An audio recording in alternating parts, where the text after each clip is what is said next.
Hello friends, welcome back to our channel. It's yours Harika. ఎలాంటి పగుళ్ళు లేకుండా సాఫ్ట్గా స్మూత్గా గులాబ్ జామున్ రెడీ చేసుకుందాం.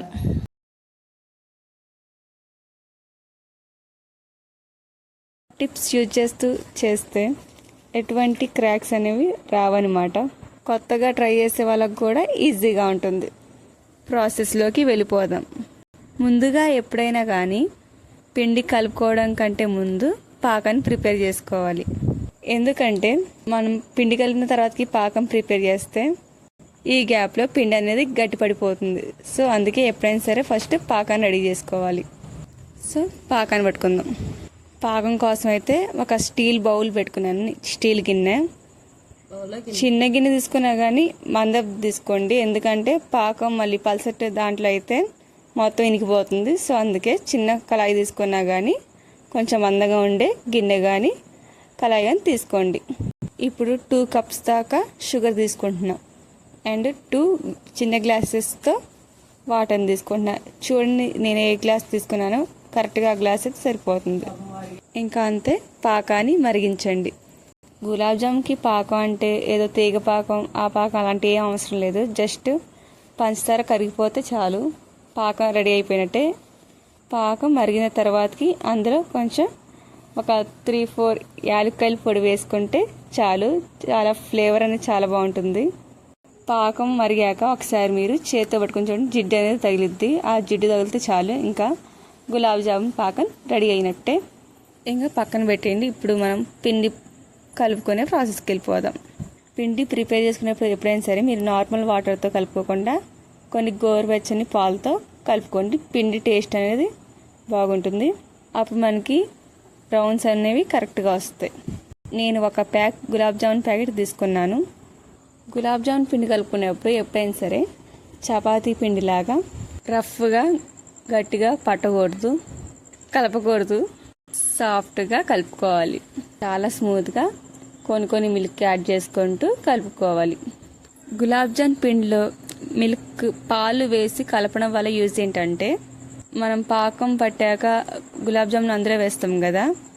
సో ఆ పాక అనేది గులాబ్ జామున్ బాగా పీల్చుకుంటాయి అన్నమాట. సో అందుకే మనం పాలు వేస్తాం. ప్లస్ లోపల పిండిగా గట్టిగా ఉండకుండా సాఫ్ట్గా ఉంటుంది. సో అందుకే నార్మల్ వాటర్ బదులు పాలు వేసుకుందాం. మేము ఎప్పుడు పాలే వేసుకుంటాం. ఇది ఒక చిన్న టిప్ అన్నమాట. పిండిని కలపడం అయిపోయాక లాస్ట్లో ఒక 2-3 స్పూన్స్ దాకా గీ యాడ్ చేసుకున్నాం.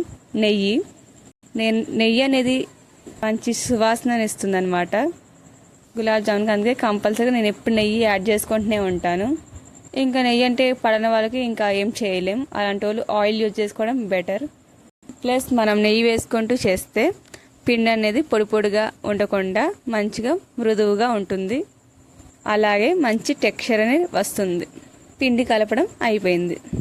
సో నెయ్యి కూడా ఒక టిప్ అనే మాట. పొడిగా ఉంచకుండా మంచిగా సాఫ్ట్గా ఉంచుతుంది కాబట్టి ఇది కూడా ఒక టిప్, గుర్తుంచుకోండి. నెక్స్ట్ ఇప్పుడు మనం బాల్స్ లాగా చేసుకుందాం. సైజ్ అనేది మీ ఇష్టం. నేనైతే కొంచెం పెద్ద సైజులో చేసుకుంటాను. అలా పెద్ద సైజుగా చేసుకోవడం వల్ల యూజ్ ఏంటంటే మనకు ఆయిల్ అనేది ఎక్కువ పట్టదు, ప్లస్ ప్రాసెస్ అనేది ఫాస్ట్గా అయిపోతుంది. అంతేకాకుండా అలా పెద్దగా చేసుకుంటే చూడటానికి కూడా చాలా బాగుంటుంది. ఇప్పుడు ఇంకా బాల్స్ చేసుకుందాం. బాల్స్ కూడా చిన్నగా అరచేతికి నెయ్యి రాసుకొని ఇలా ప్రెస్ చేసుకుంటూ బాల్స్ అనేవి ప్రిపేర్ చేసుకోవాలి. అలా అన్ని బాల్స్ ప్రిపేర్ చేసుకోండి. సో మనం ఇప్పుడు పిండిలో నెయ్యి, పాలు ఈ 2 యాడ్ చేసాం కాబట్టి పిండి అనేది పొడి వారకుండా, ఎలాంటి క్రాక్స్ రాకుండా మంచిగా సాఫ్ట్గా వస్తాయి అన్నమాట గులాబ్ జామున్. ఒకవేళ పిండి రౌండ్ సరిగా రాకపోయినా కానీ లేకపోతే పొడి వాడుతున్నా కానీ మధ్యలో నెయ్యి యాడ్ చేసుకుంటూ మనం బాల్స్ ప్రిపేర్ చేసుకోవచ్చు. లేకపోతే ఆ పిండి మీద ఒక తడి క్లాత్ పెట్టుకొని మనం అలా కూడా రౌండ్స్ ప్రిపేర్ చేసుకోవచ్చు. ప్లస్ బాల్స్ అనేది ఫాస్ట్గా చేస్తూ ఉండాలన్నమాట.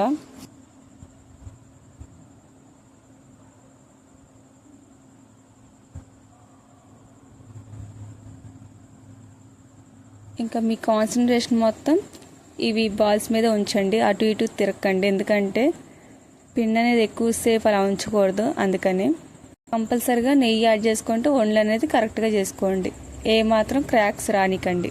లేకపోతే ఈ ప్లేస్లో నెయ్యి అసలు నచ్చిన వాళ్ళైతే ఇంకా ఆయిల్తో కూడా రాసుకోవచ్చు. నెయ్యి అయితే క్రాక్స్ లేకుండా మంచిగా ఉంటుంది. మనం ఎలాగో ఆయిల్లోనే ఫ్రై చేస్తాం కాబట్టి మనం కనీసం రౌండ్స్ చేసేటప్పుడైనా సరే మనం నెయ్యి యాడ్ చేసుకోవాలి. సో నా బాల్స్ అయితే కంప్లీట్ అయిపోయినాయి. ఇంకా వండలు రెడీ అయిపోయాక నెక్స్ట్ ప్రాసెస్ ఏదైతే ఉందో ఫ్రై చేసే ప్రాసెస్, అది నేను నెక్స్ట్ వీడియోలో అప్లోడ్ చేస్తాను. వీడియో